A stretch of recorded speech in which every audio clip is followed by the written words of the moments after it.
Uganda is redefining sexual violence by body parts. So there is a confusing debate, mind you, about which body part can be classified as a sexual organ. Let me explain.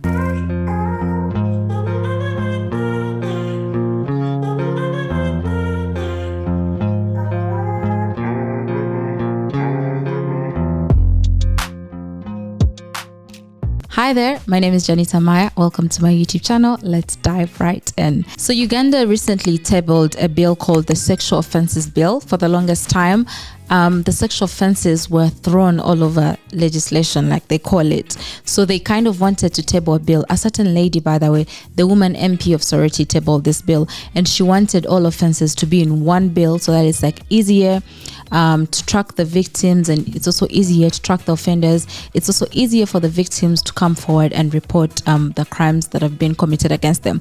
I want to give you guys the gist of the bill before I get to the nitty-gritty. The object of the bill is to enact a specific law on sexual offences for the official prevention of sexual violence, to enhance punishment of sexual offenders, to provide protection of victims during trial of sexual offences, and to provide extra territorial application of the law, to repeal some provisions in the Penal Code Act Cap 128, and for other related matters. That is what the bill reads. So recently in the Parliament of Uganda, the woman MP for Sorority, her name is Adeke, and another member of Parliament whose name is Odur, we're going back and forth because Mr. Odur was kind of confused, or he was not okay with how this bill was being tabled. He was not okay with some provisions from said bill, right? So let me say it in layman's language, and then we're going to read some of the statements. So Mr. Odur, Miss Adeke, right? So Miss Adeke is saying that sexual crimes are sexual crimes no matter the body part. She's basically saying if someone commits a crime by, let's say, forcefully. So let me give you guys the gist of it all. Also, there are certain words I can't say on the internet, so I'll just say it here so that we kind of follow. So the behind, you get it, it's showing up on screen, is going to be called that. That is behind is going to be called the behind. The front is going to be called the front, and the female area is going to be called that, and then the male area is going to be called that. I do not want to get any strikes of this video, but I also do not want to offend my country people, so I'm picking my words slightly. Anyway, so Miss Adeke tabled this bill, and Mr. Odur had certain things to say about it, about certain provisions, because Miss Adeke was basically saying if someone commits grape is also another word for, I can't say here, censorship. If someone commits grape using the behind or the front, it should be considered a sexual offense, right? But Mr. Odur saying by the law acknowledging that someone can be graped in those areas, they're kind of legitimizing homosexuality. Are you with me? Because the big issue is that we cannot legalize homosexuality, but Mr. Adeke is saying heterosexuals are also having sex in these areas, are also performing the act in the behind and in the front. So if someone is assaulted in the behind and the front, it should be a sexual offense. But Mr. Odur is saying no. We can't take those as sexual parts. He's saying let the law just stick to the female area and the male area, and if someone is assaulted in the front and the back, then that doesn't count because apparently it's not a sexual organ. So there's been this ongoing debate about what is considered as a sexual organ, or what because his thing is if someone puts a finger in your ear, then that can also be a sexual offense. But she's saying no, people perform sexual acts in these places, in the halls, right? So if someone is assaulted in that hall, then they should be able to come forward and report the same person. And this guy over here is saying no, right? I hope you're with me. There are no videos on this one, so I hope you're following along. I want to read you guys some of the statements. Mr. Odur says, if you read this law carefully, you seem to give another window for homosexualities. In relation to the Anti-Homosexuality Act, if you read your definition of the sexual act where you bring in consent, it deems where sex has taken place. And it goes on to say, in my mind, I seem to understand why there was a strong argument for the use of the word P and the V, and the rest were excluded. I know they are offenses, but I find it difficult to bring them under the purview of sexual offenses, because by implication, you are saying that those are also sexual organs that can be used. Are we getting his understanding? He is basically saying, if you go ahead and accept these places, if you go ahead and say, yes, someone can be assaulted in said places, right? Then you're going ahead to legitimize what the thing which we can talk about in this country. Obviously, you can talk about it, but I'm just trying to give you guys like the back view of everything, right? When you listen to his argument, I feel like his argument misunderstands the nature of sexual violence, because sexual violence is sexual violence, right? Just because it didn't happen in the way traditionally this gentleman thinks it should happen doesn't mean it happened. Now, imagine a young girl was raped in the behind, a young girl, right? So should the young girl not be able to come forward? Because in a country like ours, doing anything in the behind can get you jailed up, because that is homosexuality. Are you getting it? I feel like by him saying certain things like this, it diverts the attention from the real crime. The real crime is sexual violence, is sexual assault. Someone forced themselves on this other person and committed this heinous act with the intention to get off, right? That it's very amusing that we have time to discuss if the said thing that was assaulted can be deemed as sexual violence. I hope you're following me. Let's go ahead and read some of his other statements. When we read his other statements, he says, what is the whole essence of this legislation? My understanding is that the essence is you're punishing the use of force, right?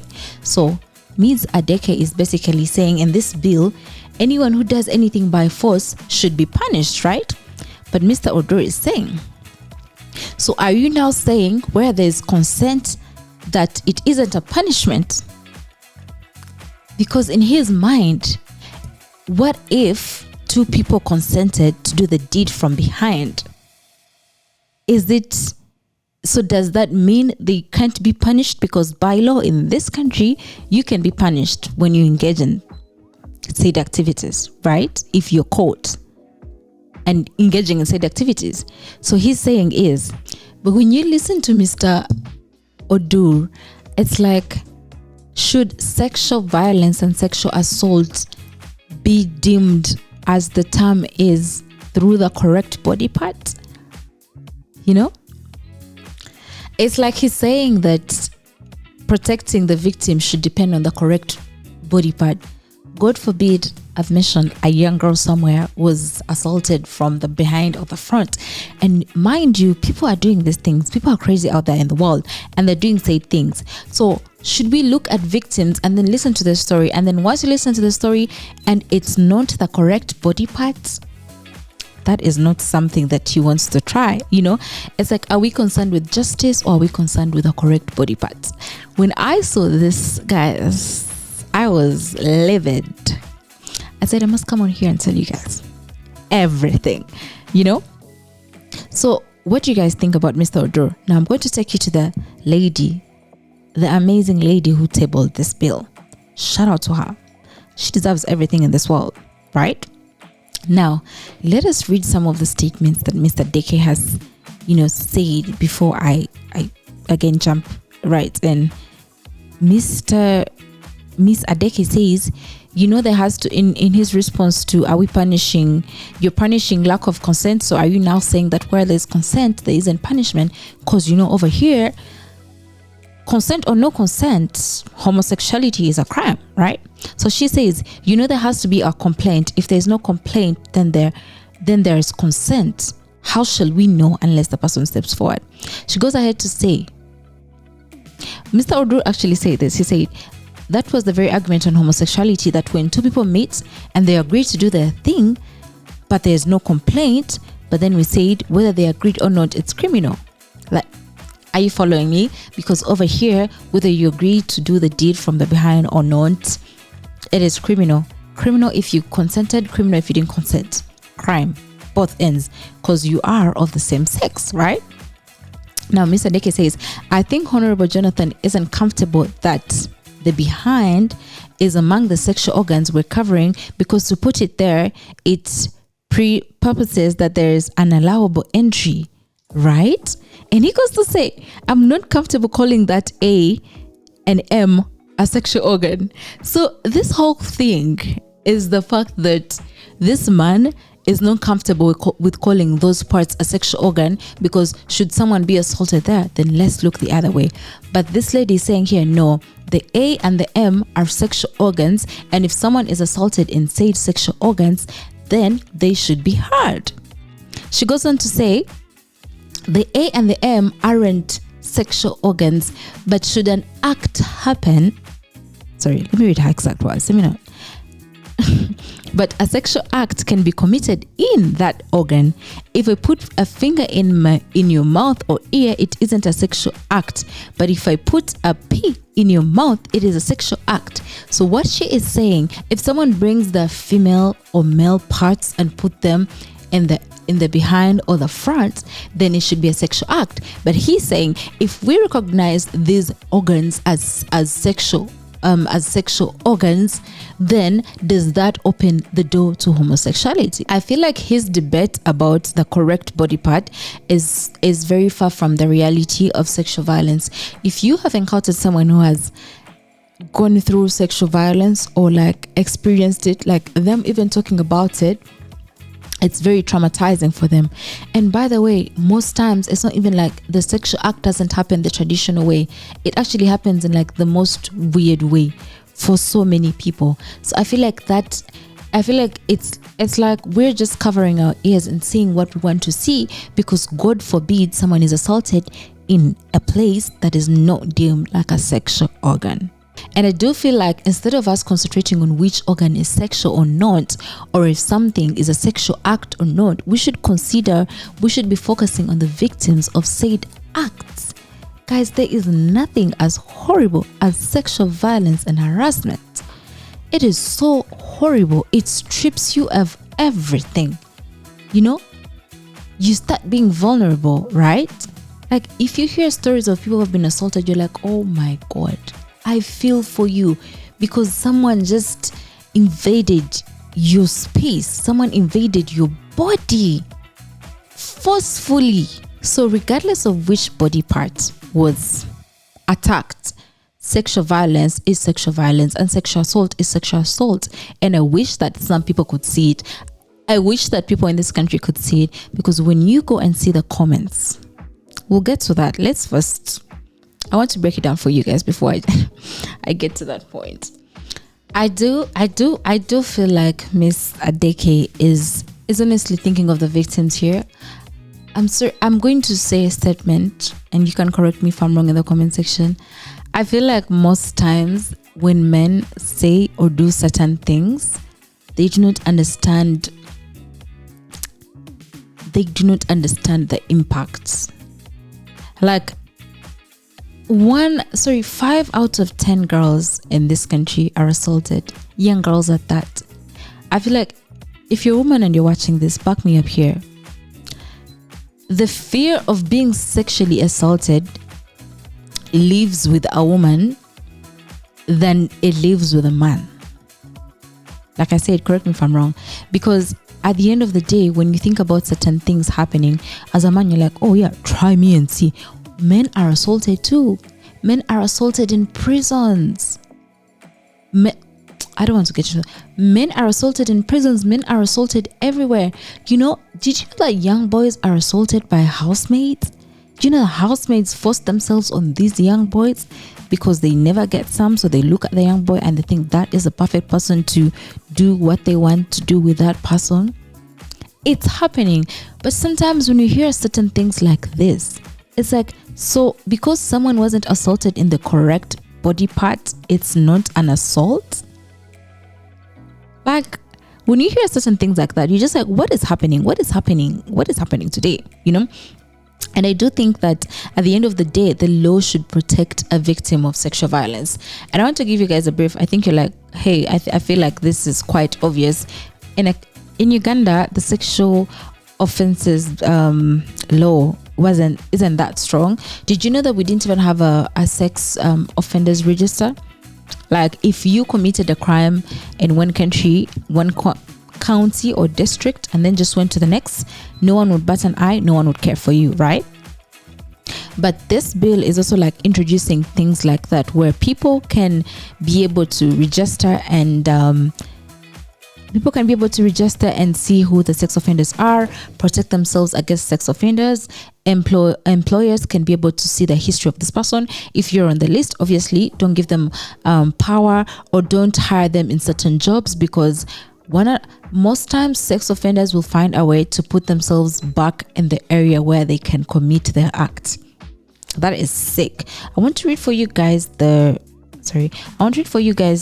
overview of the bill that I'm yapping about. So this is the bill. I'm going to show you guys the offense and the penalty. So for the offense, if you rape and you have HIV, like intentionally, that's 10 years in jail. Intoxicating a person for sexual purposes, that is 7 years in jail. Fondling children or compelling children to fondle, 3 years in jail. Oh, that should be 10. Sorry. Indecent exposure to another person's spouse or family member, that is 5 years in jail. Sharing another's material of sexual nature without consent, or sharing nudes without other consent, that is actually high, because people have been licking people's nudes and sharing them around. So that is 10 million or 5 years in jail. Be careful. Sharing nudes with children, 10 years in jail.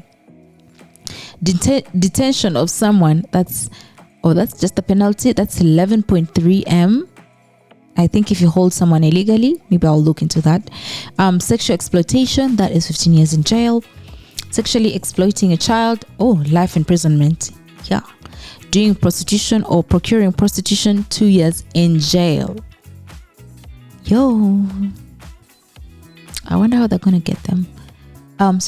Incest, life imprisonment, Uganda. I wonder how they came to these numbers. Defilement, 18 years. Now, defilement could be life imprisonment. Defilement, 18 years. Household permitting defilement. So if they defiled someone and you guys knew and you're okay with it, guess what? 5 years. Supply of sexual content to children, 10 years in jail. Child prostitution, 10 years in jail. Anything involving a child should be above 15, in my opinion, because like, why would you do said things to a child? Like, why would you even do that? Okay, so I wanted to bring you guys this bill. I didn't want to do the whole video thing. I wanted me to talk so that you can actually hear me talk, because I feel like most times the video kind of takes away from what I do have to say. But at the end of the day, I want to say that protecting the victim matters. That should come first. And that being said, I want to read some comments of this particular post. And you can see where people are talking about it, right? And you can see how evil people are, how inconsiderate people are, how this country does not take sexual offenses serious. Because we want to laugh and kiki and do all this. But people are going through a lot. So someone is saying Adeke, the lady who tabled the bill, is confused and should not bring a confusion to the public. How is she confused if she's saying that the sexual, like if someone is assaulted in either by the female or the male, then that's a sexual act. Someone is saying, then someone is saying the parliament discusses sexual organs every day. When do we find time to discuss important issues? I want to say people like this, and you can see that so many of them are the biggest hypocrites. Someone is there saying Oduru is the best MP of this house. Fellow Ugandans, they're robbing you left, right, and center, right? The Bank of Uganda just lost like what, 60 billion? A certain bank somewhere, let them not come for me, had lots of fake notes. I do have an account there too. Had lots of fake notes in a certain branch somewhere, right? You have all that going on, and when someone tables a bill that makes sense, like the sexual offenses bill, you want to be in your feelings and say there are better things to talk about, like we shouldn't be protecting children, like we shouldn't be protecting kids, like we shouldn't be protecting men, like we shouldn't be protecting anyone from what? Sexual violence, sexual offenses. Did you know that there are people out there who are stupid enough to actually also commit sexual offenses on the elderly, older people? Did you think of that? I feel like the time for saying, oh, which sexual organ is it, which human organ is it, it's over.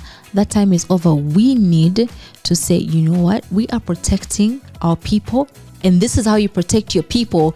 Not yapping every day. It's about politics. But no, this also affects people. This affects the people around you. People need to know that there are consequences to the stupidity like you deciding to, I'll keep my words to myself. You know, we need to build a society where the law serves. The law is meant to serve you. The law is meant to serve you, right? I also love the fact that in this bill too, we have privacy. So for the longest time in Uganda, if you went ahead and reported a crime, you were not given the privilege of privacy, right? It wasn't awarded to everyone. A few people had that privilege. Privacy was a privilege in a matter like this, right? But now, every complainant, whoever comes forward to complain, is awarded privacy until the matter is done with the courts and whatnot. And I feel like, guys, this in all the things this country has done, this may be one of the best things that has come out of this year for this country. Trust me. So we all need to get on board and let this bill go through. Obviously, all we can do is support from the side. We don't have the power to like accept and whatnot.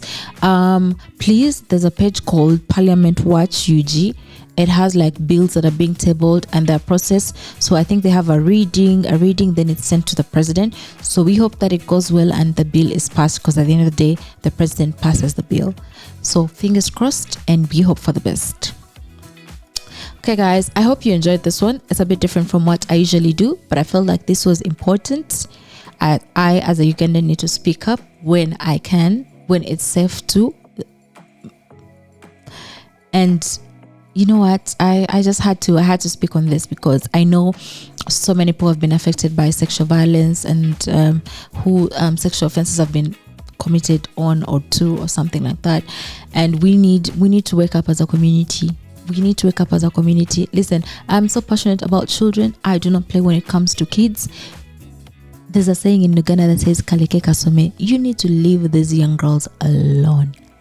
Okay guys, that's it. I've come to the end of this episode. If you enjoy this type of commentary, please let me know, because I do have some topics that I'm passionate about that I can bring on here, and we can discuss them at length without putting the videos. Let's see if it works, and if it doesn't, well and good. I'll just drop them here and there. I'm also trying out a new challenge this December in terms of uploading, so put me in your prayers, and subscribe to the YouTube channel. I saw you. Subscribe to the YouTube channel. Like, comment, do all the nice things. Buy my merch. Uganda looks good on me. Uganda is calling, so I must go. And I will see you guys next time. Bye.